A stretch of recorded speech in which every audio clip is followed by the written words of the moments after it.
Hi అండి, ఈరోజు మనం కోనసీమ స్టైల్లో చేపల పులుసు అనేది ఎలా చేసుకోవాలో చూద్దాం. ముందు గిన్నె పెట్టుకుని ఆయిల్ వేసుకుని ఆయిల్ వీటిన తర్వాత కట్ చేసి పెట్టుకున్న ఉల్లిపాయ ముక్కలు, పచ్చిమిర్చి ముక్కలను వేసుకుని ఫ్రై చేసుకోవాలి. ఇలా ఫ్రై అయినటువంటి ఉల్లిపాయ ముక్కలు, ఉప్పు, కారం, పసుపు అనేది వేసుకుని ముందుగా మనం క్లీన్ చేసి పెట్టుకున్నట్టు చేప ముక్కలు కూడా వేసుకోవాలి.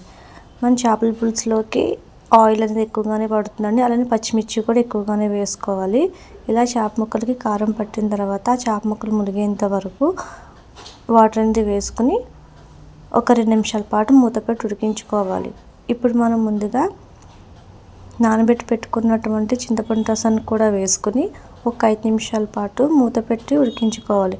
ఇప్పుడు మనం ఫిష్ మసాలా కూడా వేసుకుని ఒక 2 నిమిషాల పాటు ఉడికించుకున్న తర్వాత స్టవ్ బంద్ చేసుకుని కొత్తిమీర వేసుకుంటే మనకి కోనసీమ స్టైల్లో చేపల పులుసు అనేది రెడీ అవుతుంది.